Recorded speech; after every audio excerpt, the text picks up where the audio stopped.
never feel happy.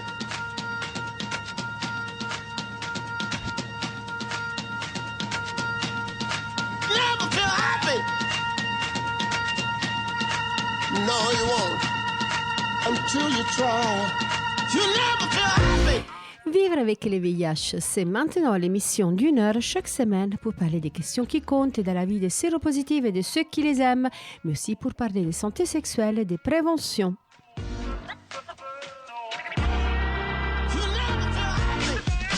Aujourd'hui, je vous propose un best-of des témoignages de l'année 2024, un homme et deux femmes entre parentalité, précarité et engagement.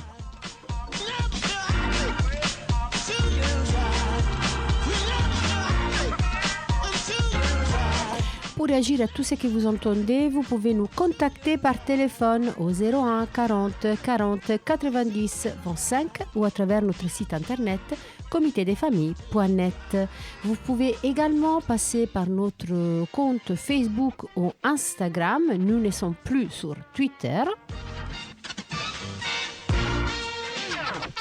La version podcast est disponible sur Apple Podcasts, Spotify, Audioblog, YouTube et n'hésitez surtout pas à nous laisser des commentaires des étoiles si vous avez aimé cette émission.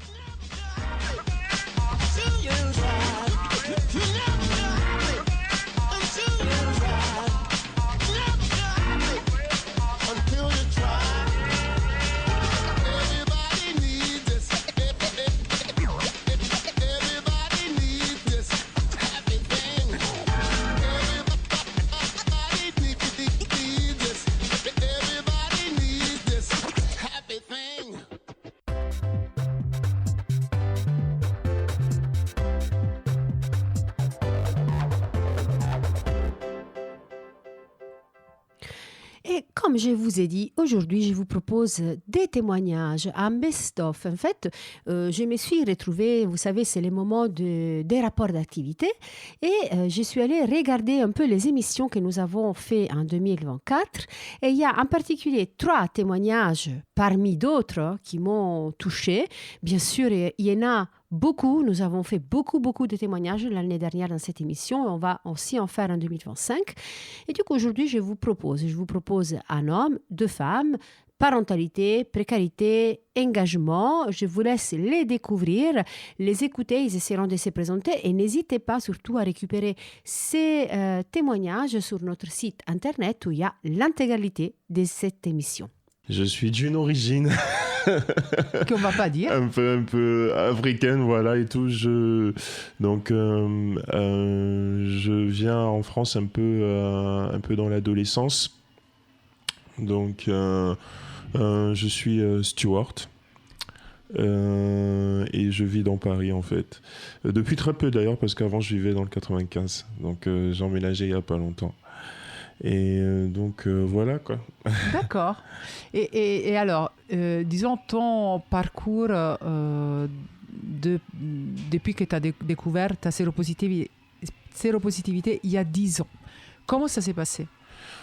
Oh, ça a été un long fleuve, plein de turbulences. C'est ce que je vais dire. Ça a eu beaucoup de hauts et de bas, beaucoup de moments de dépression, beaucoup de moments où il fallait se reprendre en main, il fallait continuer, trouver le moyen de trouver la force de continuer et de se dire que tout va bien. Et donc ça a été vraiment un parcours psychologique assez difficile. Oui, et tu as pu te faire aider par quelqu'un ? Oui, j'ai eu cette chance de pouvoir vraiment compter sur des gens, et j'ai eu cette chance, je me souviens, j'ai oublié son nom, cette infirmière, une infirmière vraiment incroyable, qui lors de la découverte, lors du bilan et tout les premiers mois, qui a été juste extraordinaire envers moi. Je sais plus son nom, mais je sais que si je la vois en face, je saurais que c'est. Oui. Elle était à l'hôpital où elle était à l'hôpital suivi, où on me suivait, elle était à l'hôpital où j'ai eu mes voilà, mon bilan et tout en fait. Donc je vais dire, je sais pas si on m'a confié à elle et tout, mais